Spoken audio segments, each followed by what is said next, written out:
welcome back. Right now in Maine, there are an estimated 130 homeless veterans, and there is a statewide effort to lower that number considerably. Joining us now is Laura Clark. She's the director of the Veterans Housing Services for Preble Street. Laura, first of all, tell us about this organization. So I work for Preble Street Veterans Housing Services, and Veterans Housing Services is a program, a part of Preble Street that helps to end homelessness in Maine. And so we provide veterans case management and financial support in order to get them housed. We work with veterans who experience literal homelessness, so that might be folks who you see sleeping out on the street or unsheltered, people in shelters and also places not meant for habitation. We also work with folks who have been given like a notice to quit or a vacate notice, so they're experiencing housing insecurity, and we provide them with a connection to landlords to get them housed, and our goal is to end veteran homelessness by the summer of 2025. Wow. So like you just mentioned, this program is a part of the No Homeless Veterans Initiative. Tell us a little bit more about this initiative.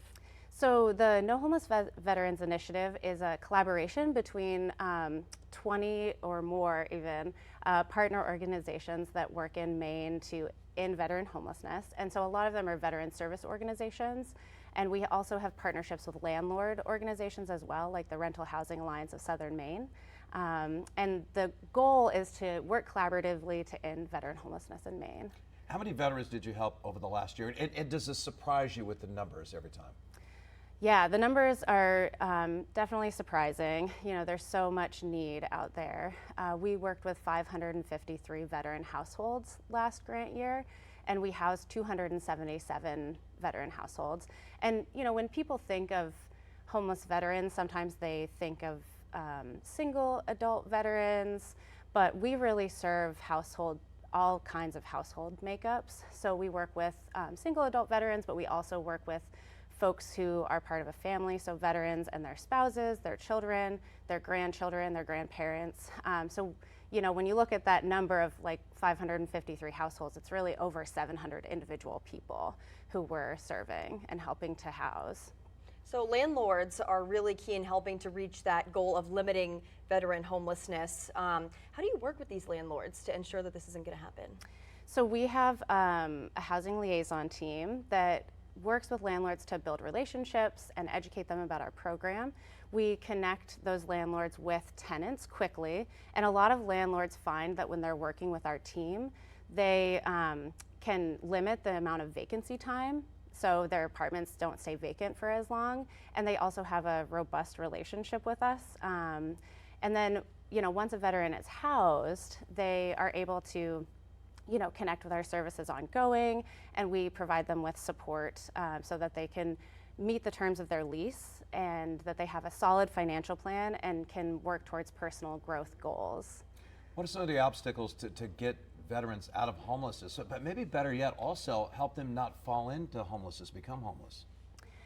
So oftentimes the barriers that we see are people experiencing poverty, intergenerational poverty, and a lot of the folks who we see who come in are, they're Mainers, just like you and me, and they, have fallen on hard times. Some of them have owned their own home for 60 years, and due to a run of bad luck and difficult circumstances, they found themselves having to sell their home due to high property taxes, et cetera, and end up years later potentially on the street. And so we're trying to help those folks get into housing really quickly. Our goal is to house a veteran within 90 days of them entering our system.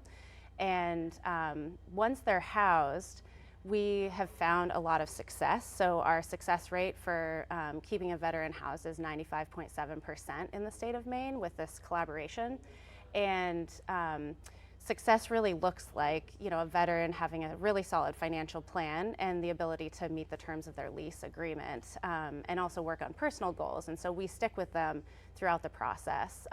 So if things come up, if we have a veteran who is coming into our system who's elderly, who might get into an apartment, and then once they're in an apartment, realize that maybe maintaining an apartment's too difficult, we sort of stick with them, and we'll help them get the services they need to maintain the apartment and meet the terms of their lease. So it's so amazing that you're getting unhoused veterans into housing, but I think that one of the issues could be that they could fall back into homelessness. How are you guys making sure that this won't happen? So we work with folks who could possibly become homeless again, so people who are housing insecure as well as people who are literally homeless. So if someone does have a problem after they've been discharged from our program, they can always give us a call and we'll help them connect to whatever they need. And so a lot of times it's really just overcoming the barriers of like having a really solid financial plan and also having the skills to maintain an apartment. So if someone comes up against a barrier like that, we don't just put people in apartments and walk away. We have a really robust team of case managers, and then of course the housing liaison team that make sure that they have everything they need to be successful. And it's great we're having this conversation on Veterans Day. Yes. Yeah. What's a website we can go to get more information? So our website is the NoHomelessVeteransInitiative.org. People can also reach out to us on a phone number that we have, which is 207-956-6556. They can also email us at nohomelessveterans@PrebleStreet.org. Sounds like some useful resources for sure. All right, thank you so much for coming on the show. We appreciate you. that.